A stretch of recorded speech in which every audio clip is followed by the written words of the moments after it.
Hello students, welcome to our channel Education and Technology.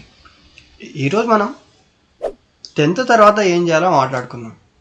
నేను మీకు ఒక టీచర్లా ఫ్యాకల్టీలా కాకుండా ఒక ఫ్రెండ్ లాగా మీ బ్రదర్ లాగా డీటెయిల్గా ఎక్స్ప్లెయిన్ చేస్తాను, సరేనా?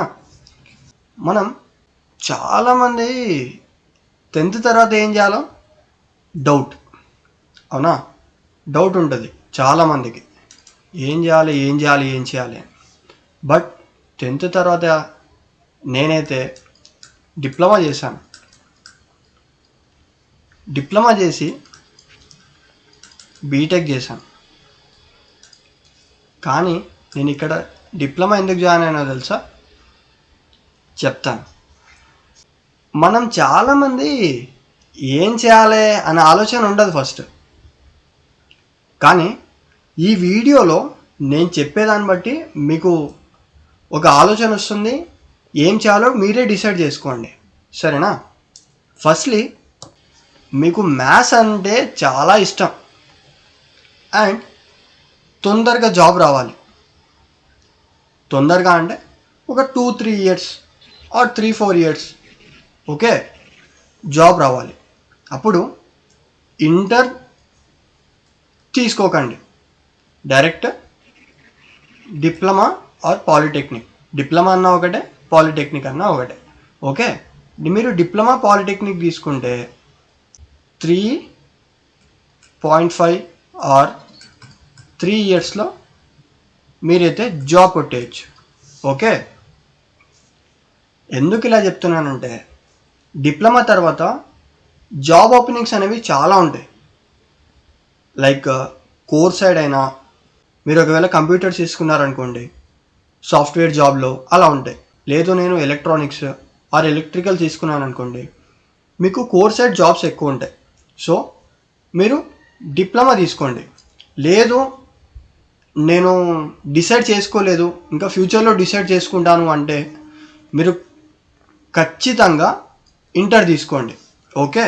ఎందుకంటే ఇంటర్లో మీరు ఎంపీసీ, బైపీసీ ఇలా చాలా ఉంటాయి, ముందుగా డిస్కస్ చేద్దాం. నాకు అర్లీగా జాబ్ రావాలి అనుకుంటే మీరు డిప్లొమా తీసుకోండి, ఓకేనా? అండ్ కొంతమంది క్రియేటివిటీ ఫీల్డ్లో వర్క్ చేయాలని అనుకుంటారు. వర్క్ చేయాలని కాదు, నాకు చదువు తొందరగా అర్థం కాదు, ఇలాంటి వాళ్ళు చాలామంది ఉంటారు. అలాంటి వాళ్ళ కోసం ఈ క్రియేటివిటీ ఫీల్డ్స్ అయితే ఉన్నాయి. అవి డిజిటల్ మార్కెటింగ్, ఇంకా graphic design. 6 months to 1 year వరకు అయితే మీరు కోర్స్ అయితే తీసుకోవాల్సి ఉంటుంది. ఆ కోర్సు షార్ట్ టర్మ్, అంటే నేను చెప్పిన దాన్ని బట్టి 6 months to 1 year వరకు అయితే కోర్స్ అయితే ఉంటుంది. అది కోర్స్ అయిపోయిన తర్వాత మీరు డైరెక్ట్గా జాబ్ చేసుకోవచ్చు. మనం ఇంటర్మీడియట్ గురించి మాట్లాడుకుంటే దీనిలో ఎంపీసీ, బైపీసీ, కామర్స్, ఆర్ట్స్ ఇలా అయితే ఉంటాయి. ఎంపీసీ తీసుకుంటే మీరు దీంట్లో ఇంజనీరింగ్, ఆర్కిటెక్చర్, పైలట్, ఇలా డిఫెన్స్ ఇంకా చాలా ఉంటాయి.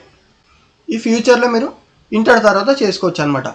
అదే బైపీసీ తీసుకున్నారనుకోండి, దీంట్లో బయాలజీ ఉంటుంది, ఓకే, ఇంకా ఫిజిక్స్, కెమిస్ట్రీ కామన్ అనమాట.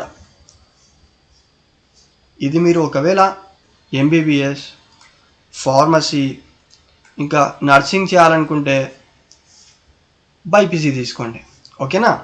ఇంకా కామర్స్ ఎందుకు తీసుకోవాలి?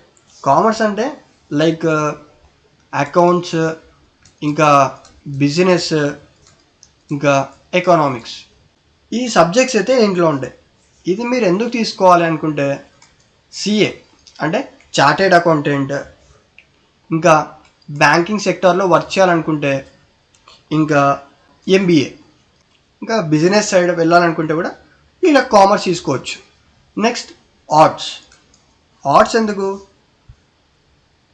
మీరు ఒకవేళ ఐఏఎస్, ఐపీఎస్, ఇలా యూపీఎస్సీ రిలేటెడ్, ఇంకా లా, ఇంకా జర్నలిజం, వీటిలో మీరు ఇంట్రెస్ట్ ఉంటే ఆర్ట్స్ తీసుకోండి, ఓకే. ఆర్ట్స్లో ఏం సబ్జెక్ట్స్ ఉంటాయి? హిస్టరీ ఉంటుంది, సైకాలజీ, సోషియాలజీ, ఓకే. ఇది మన మెయిన్ టాపిక్.